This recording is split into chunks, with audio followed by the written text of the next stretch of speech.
Hey, it's Noah. I started out my career as a lawyer, but have been working in AI since 2011. If you are paying attention to generative AIs like ChatGPT or Midjourney or Stability AI or GitHub Copilot, there's one thing you really should be paying attention to, and that is IP and breach of contract lawsuits against the people who build generative AIs. And a really important ruling came out on this on Thursday. And it's important because it's the first time I've seen any court rule on whether the generative AIs were trained in a proper way. And the court seemed pretty sympathetic to a pair of anonymous developers who said that GitHub's Copilot product was kind of trained by ripping off their code. And so the basic thing with most generative AIs is they were trained on a massive amount of data. And the way the companies that train these things got that data is basically by sucking in more or less parts of the internet. Right? Like maybe for an image generation one, it's taking a whole bunch of images off the internet. If it's a text one, text. If it's code one, taking in code, including all sorts of open source code protected by different open source licenses. And they took that stuff in and they trained on it. And they didn't really ask for permission for anybody. There's a bunch of people who said in lawsuits, like, you can't do that. Like, we didn't give our permission to do that. Our code, our images, our text is covered by copyright, number one. And maybe number two, there were terms of use, things like software license or website terms of use that said you can't do that. And so there's a few, as I mentioned, different lawsuits going on this. And Thursday was the first time that we've seen a ruling around one of these. And so what happened there is in this lawsuit, a pair of anonymous developers sued GitHub, Microsoft, OpenAI for including their source code in the building of GitHub's Copilot product. And they said, you didn't have our permission to do this, and you ripped off our code and you stripped away the license, and this is not cool. So GitHub and OpenAI and the rest tried to file a motion to dismiss, which means courts say that this lawsuit can't go forward. And instead, what they got was not that, basically. They got instead a judge who sounded very sympathetic to the software devs, saying their code had gotten ripped off.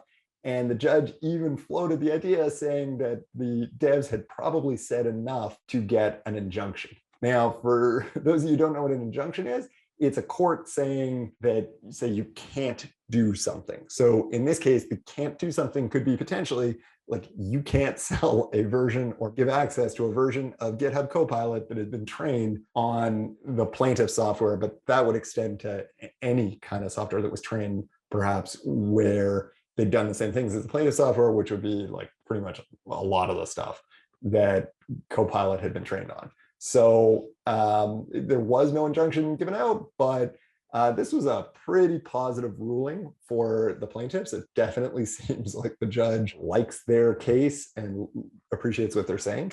And lawyers are pretty entrepreneurial people, especially the plaintiffs' lawyers, and the success in this case should spur a lot more lawsuits. So lawsuits could be a really big deal for two reasons. Number one, you could see injunctions. So that means like these products that I think many of us think are super cool and use and certainly spawn tons of social media content and Twitter threads and the like. These products could be inaccessible, number one. Number two, there could be money damages. The companies who built these generative AIs, and maybe even people who use them, but especially right now, the people who built these generative AIs could be on the hook for damages. And you think about Microsoft or Google or even OpenAI, and it seems like they have so much money. But that amount of money can go away really, really, really fast when you're talking about the number of violations that happen, right? Because if you think about each piece of content that was copied as a violation, if it was like a registered work of copyright, the cost of violating those, each individual one could have damages of 150 grand per violation, right? And you think about that across like millions of violations or billions of violations for non-registered works. And the numbers can add up really, really, really fast, really, really, really quickly. So I think if you're really interested in what's going on with generative AI, you should be paying attention to these lawsuits, because it's totally possible that these tools that you've really appreciated could be seriously impacted by what's going on in the courts. And there are serious lawsuits on the way. This Doe's versus GitHub actually didn't even look like the sort of highest prospective probability lawsuit. Like there's one with Getty Images suing Stability AI that looks even more sort of locked in. But this Doe's versus GitHub one had things that I think the judge could have said no on it. And instead, he seemed like he was pretty receptive to the plaintiff's arguments. So I think that bodes well for other lawsuits against generative AI providers. And I think it's something, if you care about what's going on in generative AI, I would not ignore this.